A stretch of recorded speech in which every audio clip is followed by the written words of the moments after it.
Hi, you're listening to Julie Taylor, and this is Julie and Company.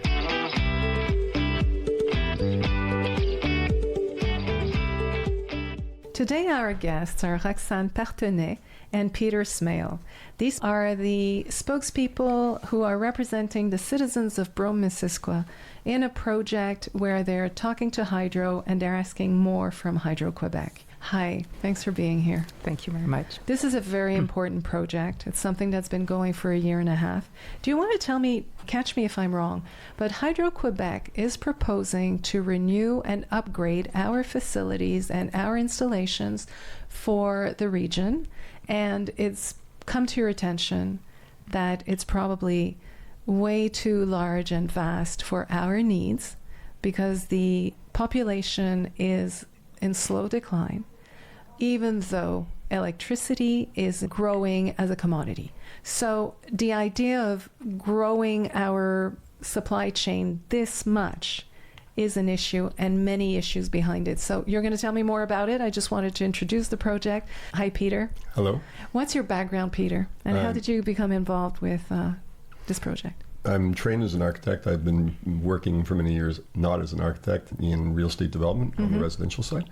I became involved because I live just north of Sutton Junction, and in November of 2024, we were advised that Hydro's project would put a very large new substation at the bottom of our road. And my 84-year-old neighbor approached me. She was the one who's going to be really affected by it, and she said, would you help in representing me? And then the bee got in my bonnet, and we haven't let go since. So. I see. And so you were doing development, residential development, but you have to be very logistics with hydro and electricity and water and buildings. So you learned a lot of things, or you had an aptitude to understand what this project is about. Yeah, I would say now my expertise is in project management, and every day in my regular work, I work with engineers, with architects, with consultants and specialists. So for me, this is not a particular expertise. I have high tension electricity, but the principles at play are the same. I understand the dynamics, and we have been working with Hydro since we first met them. Petit à petit, little by little, we've been gaining, I think, their respect because they have come to appreciate that we've invested time to be very well informed about the issues at play. And I think as the relationship has evolved, it's become a working dialogue, which is respectful and they're taking seriously. And I have to say that, you know, in the course of the 12 months I've been working on this, they are responding with, I think, a sincere effort to study some of the alternatives that we're proposing. We still don't see the world completely the same, but yes. Roxane, you also come from a particular background that makes you a talented spokesperson for this project, and you grasp the issues around it. Do you want to tell me about your background a little bit? Yes. First of all, thank you for the invitation. So yes, many years ago, while I was a student at the Polytechnic School, my background is environmental engineering. This is why last May I decided to join the movement and to help Peter and the 4 municipalities that is impacted by this project. So I decided to be more involved. And it's a full-time job. It's a full-time job. Of volunteering. Yeah, exactly. So which municipalities are we talking about here that you have their backing but approval? The project right now is impacting Cowansville, Dunham, Sutton, and Brome Lake. I see. Yes. And the 4 mayors, we're coming out of municipal elections, and we have new mayors in Dunham and in Lac Brome, but the Sutton mayor has been re-elected, and from what I understand, he also has a story with Hydro. Yes, Monsieur Benoit was working at Hydro for many years. He has a very good technical background and a very good network. Also, there's Sylvie Beauregard that is still with us. She's been re-elected. So now we will be working with Mr. Patterson and Monsieur Laflamme, who's all on board. So this is really amazing. So it's important, since it's touching all of our regions, that different levels, not just citizens, but the municipalities, the governing, that everyone sees the options to develop our networks in a way that is more compatible with nature. Yes. So what is Hydro proposing now? Or what did Hydro initially propose? So initially, the proposal was to upgrade the supply of power to the region. I'm just going to give some context Sure. because I think it's important. We had in the region some interruptions of power, and that was probably due to the fact that we had installations that hadn't been upgraded or even serviced the last 10 years, and they were 60 years old. Well, okay. What does it look like? Very quickly, I'll give you a description of what we have now. So right now, power comes into our region, which is Lac Brome and Sutton. Not further than that. It's quite a specific region on two lines, on a 49 kV line, one coming from Stuckley to Knowlton, the other one coming from Cowansville to Sutton. In fact, we have had power interruptions in the last couple of years. There was one that was 3 days that was related to those 49 kV lines. But the vast majority of interruptions are when a tree falls on the telephone wire going by the front of your house. That's a 25 kV line. And actually the 49 kV lines are not maintained any longer for the last 10 years because they are old and there's a plan to upgrade them. But the bigger problem was maintenance of trees beside cutting of trees, trimming of trees, beside the local distribution network. So it was one of our concerns is that Hydro-Quebec was saying, whoop, the sky is falling, we have to upgrade this transport system because of these interruptions. And the reality is, it's a little bit of a false argument. Notwithstanding that, we acknowledge that the system could stand to be upgraded because not only the lines coming into the region, but also the power stations are of a certain age that they could be upgraded. So the question then becomes, how do you upgrade it? And quite simply, the plan that Hydro has is to take the two existing substations and to combine them, merge them into one.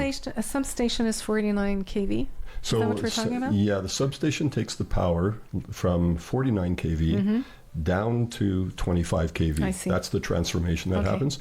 And the 25 can then be pushed around to your house and everybody else's house. Okay, and maybe not even upgrading those poles, hydro poles or whatever in front of your house. Well, for sure, the 25 kV ones in front of your house, they change them from time to time when they blow over, but there's no overall plan to upgrade that. No, there's no plan system. to upgrade that, but that's where the issue is currently.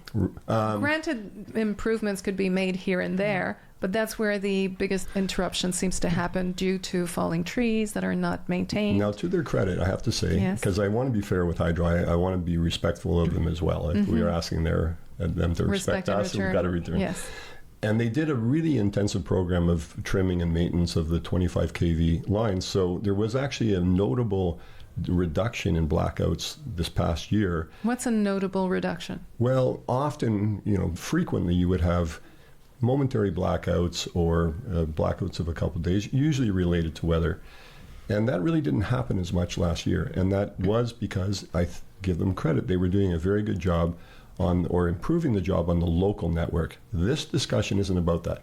This discussion is about the bringing of high tension power into the region.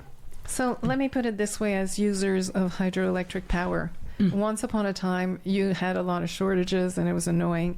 And in the last year, how annoyed are you as a hydro user? A lot less. Roxane is nodding. I'm not upset at all. It's going well. No, it's good. It's much better by far. Are we talking a 20-minute interruption on a cold day? You have to wait till you make tea? Or are we talking, what does it look like? Because I understand it's better, but what might that be quantified? I heard the citizen from Sutton saying it was 80% better. So I don't know if it's scientific, but that's the feeling they have. Okay, so And it's quite specific, too, because a tree could fall on your line and knock your house out, but not your neighbor's. Whereas when there's an interruption to the main lines, that knocks out the whole region. But we very rarely have the knockouts to the whole region because of the main. And as Roxane was saying, we're not really that unhappy with the existing system. At 49, it is covering our needs. But I do think the discussion, in fairness again to Hydro, is we do have to look to the future and say what will be the increased demands. And we're not opposing an upgrade or a renovation to the system. The debate is around how big it has to be. Okay, so when the project came to your attention, what were they proposing? So I'll carry on. The substation was going to be quite large. In fact, somewhere between 200 meters square or 250 by 250. And they were going to bring the power lines in on 45-meter high pylons. And what height are the pylons now? Right now, at the beginning, initially, like Peter says, it was supposed to be between 40 and 46 meters. Mm-hmm. Now, Hydro is open to lower the height of the pylons. It could be up to 26 in some places. Okay. And but mostly it could be 36. But and what's the height today? How high are they today? The 49 kVs. It's around 15 meters. Yeah. 15 meters. And okay. They're on wood pylons. Okay, so Yeah. they blend into the core. And you need to understand when they're smaller, you need to have more. So Okay. if they're bigger, you have less pylons. You have fewer pylons. Yeah. As someone who knows the file and the issues very well, is there a trade-off to having bigger pylons but fewer of them? In terms of the aesthetics, let's say. Yeah, it depends. I think in my point of view, I think when it's a route like a 139 or the 10 or something that there's already a lot of pylons, I would go for less pylons. Fewer, higher. But when you're coming through Brome-Missisquoi and sensitive the landscape, environmental yeah. landscape, there's many options that we would like to look at. So, Julie, I don't know if you know this, but one of the main corridors comes through West Brome, right beside the round barn, the historic round barn. I bet you've never noticed it before. No. It's being carried on regular telephone poles. Oh, And so that's why it's charming. Voilà. So imagine in their place the type of metal pylons that you see coming from Granby down to Cowansville along the 139. They're a different scale altogether. I'm just going to make a little parenthesis here. The biggest difference to me between driving to the Eastern Townships and wanting to belong to this community or driving North Shore, which is a sprawling suburb of Montreal all the way up past Saint-Sauveur, is exactly how they polluted the landscape with development and billboards and pylons, maybe metal anyway, lighting, everything that takes you away from the organic feeling of what is that you get here when you drive this way. And I think it takes a special person or special people to be in this region, because unless you can unplug and unless you're comfortable with your own solitude and your capacity to connect to nature, it can get a little uncomfortable here, because it calls, I believe, unique people to be able to connect to nature that way and to have that trust, and also that trust in your neighbor, because there is an interdependence here. But this is all besides the point. I think it's an excellent point that you make. And we did these information sessions in February of this year, two of them, and they both attracted about 150 people. And one of the overwhelming consensuses that I took away from it, which I was so impressed by, is everybody in the community has a sense of the value of the beauty of the landscape, not just from a natural environmental point of view or a visual aesthetic one, but also from how important it is from an agricultural point of view and from an economic point of view for tourism and the plein air economy we have here. So I think that's really, again, one of those unique things where we're not willing to sacrifice that for a kind of one-size-fits-all solution. What I'm hearing is there's a natural interdependence between the people, but also interdependence with the landscape and the agriculture. And this whole conversation started with Peter's 84-year-old neighbor coming to him. There is that exists here, and that is what is so precious. And I think if you start unraveling the landscape, you unravel also a way of life and a culture. I think it all goes together. Yeah. And I think that the people here are ready to stand up to that and stand up for that, The challenge that we're facing is right now we're representing 4 municipalities, so different concern. Yes. So all in love with our landscape. Yes.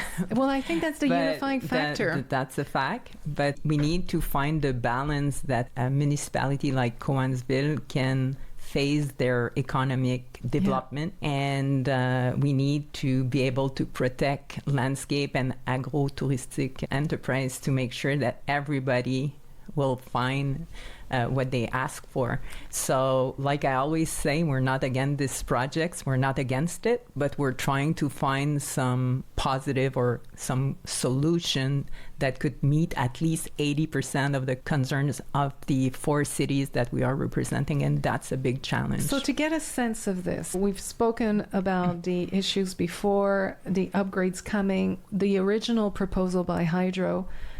What were they proposing? They were going to put in these high metal pylons, combine the 2 existing substations into one much bigger one. And I think the really critical thing was that how they were going to do is they were going to bring it to the new spot through territory that wasn't previously affected by the transmission corridors. Okay. It's a new project which would impact many more people that were never touched by the existing infrastructure. And our philosophy, and it's actually on Hydro-Quebec's website, it's their philosophy in theory too, is reuse the existing infrastructure to the most that you can. And that's exactly the You're position. Proposing. Yeah, exactly. Okay, but we talked about we have currently 49 kV and they want to upgrade to 120 kV. And to put that kind of substation, they need to clear a certain amount of land for maintenance, for security. Well, for the new post. For the new post. And the new post. So tell us, what does it look like in terms of impact on the environment? Well, and now we have not a Tour des Vins, but we have a Tour des Postes going on. I've gone to almost every hydro post in the region. You can see them. There's one in Adamsville near the Brome Industrial Park. There's one up at Cleveland near the top of Pierre Laporte. They're big, and these ones are particularly big. Some of them are lighted at night, so there's a light pollution as well. And they're a big square fenced in by a metal fence. The issue is it can go that size, or we could reuse the existing substations in Knowlton and Sutton, perhaps. How much would we be clearing for what they propose, 120 kV? Let's say it's the equivalent of 8 football fields or 8 soccer fields. Yes, and so that's a lot of clearing. But the other factor that comes into play is that the new corridors that they have to bring the lines in on, they have to be about 45 meters wide. That's essentially the width of a football field again. But that's on kilometers and kilometers. So, if to be clear, you have to enlarge the existing corridors for them to go beside them. Hi, would you like to be on the show? Do you have any questions or ideas you'd like to share? Go to julietaylor.ca and leave me a message. There are some very organic movements to the ecology and to groups of animals and fauna, I guess is a word in English. And I suspect none of this upgrading would consider the migration of animals. It would affect, wouldn't it? Yeah. We know that migration of animals, and just from basic biology, if they move around food and they drop it somewhere else, it grows vegetation. There's pattern in vegetation. All this would be affected, wouldn't it? I would say for the big challenge that we have, if we're comparing, because Peter said Adamsville and Bromont, the big challenge that our region has is we don't have industrial park. So if we want to find a place, a location for the substation, it's not easy. So we need to find, ideally, some that won't have as much as impact on the environment. So wetlands, as you said, the fauna and flora and all these things is super important that the impact is as low as we can. If we don't do the 120, we don't need to clear 8 football fields. And from what I understand, we might be able to run on 49 kV if it was a new one, perhaps. So there are 2 aspects of this. One is if we do try to optimize the solution of Hydro-Quebec, which would be a 120 double circuit network, part of the objective would be to try and shorten the length of the transport line and bring it closer to its origin, closer, so that you have less of those high pylons. Okay. And then if you could find an appropriate place to hide the station, that could be a solution. You also want, as much as possible, follow the existing hydro corridor so that you don't have to dun them. One of the really impactful things, and why you see all those signs out on the ditches, the sides of the roads, is because there you're coming through some residential neighborhoods and through some forested areas where dozens, if not hundreds of houses are affected, where they never were impacted. And the irony in Dunham, I'm going to speak on maybe Roxane's part here, is that Dunham doesn't get any benefit from this new infrastructure. It's a different zone. So what originally was being proposed by Hydro was to blast the line through Dunham, cutting a lot of trees, following the pipeline that had some other issues around it, and then penalizing people there who really get no benefit whatsoever. Yeah. So that's where we're trying to work with Hydro. And again, to their credit, they're starting to appreciate and be more sensitized to what we're after to achieve. I hate not my back arguments as a developer, but it's to really meet the criteria that are most sensitized to the region and find a social acceptability and environmental acceptability. If you hadn't got involved, they would just go ahead and do this plan. That's what it would have looked like. So now you've picked up the baton and you've decided to articulate and work with Hydro and try to sensitize them. Let the citizens also know that they can channel their energy, get informed, and make a plea to their lifestyle. What's the timeline? When are they supposed to start doing this? Because you haven't come to any agreement that is favorable to us yet. No, right now we're more asking a lot of things to Hydro, so they're looking at it very seriously. But for the timeline, the initial timeline was start the construction of the line in 2028. So, and there will be a lot of things that will happen, public consultation in 2026. So for now, for the rest of the year, we won't have any consultation or choice because they need to seriously analyze the corridor and also the solution and the substation. Okay, so there's a lot on the plate. Don't forget, I'm managing my emotions as I'm learning all of this as I go. So 2028, they start construction. You know from building development, you know from being an engineer and working at Hydro even. I know from my life experience. You don't decide to do the purchasing, the planning, and the development the day before. This is something that is so big, it's probably ongoing now, and it's probably going to be 16 months before they lock in to deliver beginning construction. Yes. So there's not a whole lot of time to strike a favorable solution for all involved. Hydro, the different municipalities and their needs, and the citizens who want to uphold their lifestyle values and the landscape. And without us speaking out, we would really be up the creek. That's for sure. But don't forget that they need to have all the authorization first. And don't forget that since we have all experience in that kind of project, it probably will be delayed a bit. But the initial construction was 2028.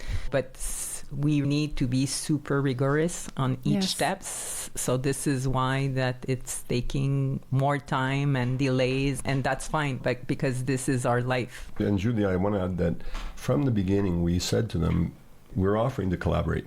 Yeah. Because in a way, if we can find a solution that is socially acceptable, we can actually help accelerate the project because we will work with them to find a collectivity, like common support. And that's still our spirit, is that we think there are solutions to find that could actually get us over that first hurdle. What might be good solutions now?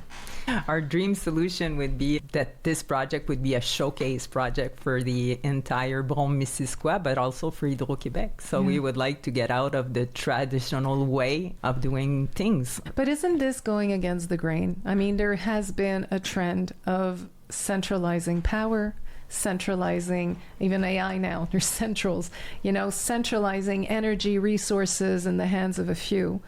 Aren't you going counter the grain to say, let's make this our unique project, we are unique, let's reflect that in our solutions? You would be surprised the power of the citizen behind us. I think that we have a lot of talent, politic, journalistic, and artistic. Yeah. So this power is super important because at the end, what we're looking for is to reach social acceptance. And this is so powerful, and Hydro-Québec knows that. We have a lot of talent locally. Absolutely. And I think what we're asking is think slightly differently. Be creative, be innovative, and we should expect innovation from a monopoly power operator, power distributor. And Quebec should be a leader in power. in the world. And so it's not, I think, unreasonable for us to ask for more. I agree with you. On that note, what are the next steps and what would you like to see citizens do so that there is more wind in your sails to convince and parlay and communicate to Hydro that it's worth the effort to consider our region as a unique place with a patrimoine that I understand even the New York Times called as the 52nd wonder of the world? No, I'm kidding. Paysage of, can you tell me, Roxane, can you catch me in my It's New York Times. They were saying that we were at the rank of 42 nicest landscape in the world. And also there's the MRC who did a super good work on the Atlas des Paysages that was done 2 years ago. So now we need to leverage these aspects. For sure. So to answer your question, I think that the first step for the citizen is to make sure that they understand the project so they get the information. And secondly, they need to be there when we will have public consultation. It's not true that we cannot do anything, even if it's Hydro-Québec. You need to speak up. So our ask is we have a Facebook page. We have a website called Exigeons Plus d'Hydro-Québec, and it's in French and English. And people needs to register to the newsletter. And to be informed. And they need to be there when Hydro-Québec is asking their concern and their feedback. Absolutely. Strengthen numbers in this case. And what I like about our region, you see, Peter, you were saying your neighbor came to you and it grew into a movement. If you speak to your neighbor about this, don't hesitate. We have such a wonderful little community, whether you go buy your bread or let's talk about this. Let's almost normalize what's crazy about this until we feel that we have a grasp of it and that we can ask for what we need. Exactly. Thank you so much. Roxane Parthenais, thank you for your visit today. Peter Smale, thank you for coming today and telling us about this project. It is very, very important that we stay vigilant, involved, and informed. Thank you. Thank you. This catchy, positive, upbeat pop song by Fred Bound at Free Music Archive is licensed CC BY.